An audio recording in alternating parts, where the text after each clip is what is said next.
کیا تم نہیں جاننا چاہتے کہ نبی صلی اللہ علیہ وسلم نے اپنی امت سے آخری بار کیا کہا؟ جی ہاں، نبی صلی اللہ علیہ وسلم کا وہ آخری خطبہ جو بس مسجدوں میں لٹکا رہ گیا، لیکن ہم میں سے کسی نے بھی انسانیت کے نام کا وہ آخری پیغام نہیں پڑھا، نہ اسے جانا نہ اسے سمجھا۔ یہ میسیج انہوں نے 10 ہجری میں میدان عرفات میں دیا تھا اور ان کے سامنے 1 لاکھ سے زیادہ صحابہ موجود تھے۔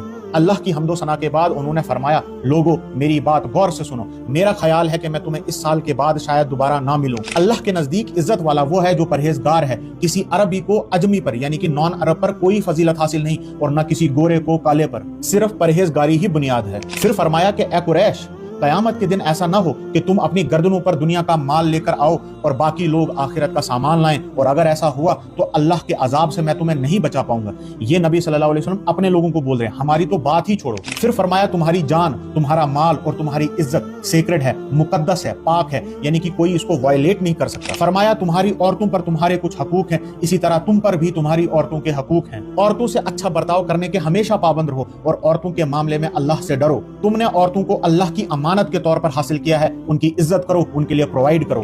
اور پھر وہ بات فرمائی جو آج مسلمان اپنے منہ سے بول تک نہیں سکتا، بیان نہیں کر سکتا۔ فرمایا لوگو خوب اچھی طرح سمجھو، ہر مسلمان دوسرے مسلمان کا بھائی ہے اور سب مسلمان آپس میں ایک دوسرے کے بھائی ہیں۔ فرمایا خبردار، میرے بعد ایک دوسرے کی گردنیں نہ مارنا۔ مگر افسوس، آج فرقہ واریت کی لعنت کی وجہ سے ایک مسلمان دوسرے کو کافر کہتا ہے اور دونوں ایک دوسرے کی جان کے دشمن بنے بیٹھے ہیں۔ بہت افسوس ہوتا نبی صلی اللہ علیہ وسلم کو اپنی اس امت کا حال دیکھ کر کہ کیسے وہ فرقوں میں بٹ رہی ہے، وہ امت جن کے لیے نبی صلی اللہ علیہ وسلم نے طائف کے پتھر کھائے تھے۔ فرمایا اے لوگو، میرے بعد کوئی نبی نہیں اور تمہارے بعد کوئی امت نہیں، میں تمہارے بیچ میں 2 چیزیں چھوڑ کے جا رہا ہوں، اللہ کی کتاب اور میری سنت۔ اگر تم انہیں مضبوطی سے تھامو گے تو کبھی گمراہ نہیں ہوگے۔ خبردار، اپنے رب کی عبادت کرتے رہو، 5 وقت نماز پڑھو، رمضان کے روزے رکھو اور زکوٰۃ دو۔ فرمایا بہت جلد تم اپنے پروردگار سے ملو گے اور جو تمہارا حساب لے گا۔ اور اب دیکھو ہمارا حال، کیا ہم نے نبی صلی اللہ علیہ وسلم کی آخری باتوں کو چن چن کر وائلیٹ نہیں کیا، انہیں اگنور نہیں کیا؟ نہ ہم نے پرہیزگاری اختیار کی، نہ کسی دوسرے مسلمان کی جان اور عزت اور اس کے مال کی حفاظت کی، نہ عورتوں کے حقوق پورے کیے، نہ ہم نے نمازیں پڑھی، نہ قرآن کو پکڑا اور نہ حدیث کو، اور نہ ہی اپنے فرقے کے علاوہ کسی اور کو مسلمان جانا، اور بس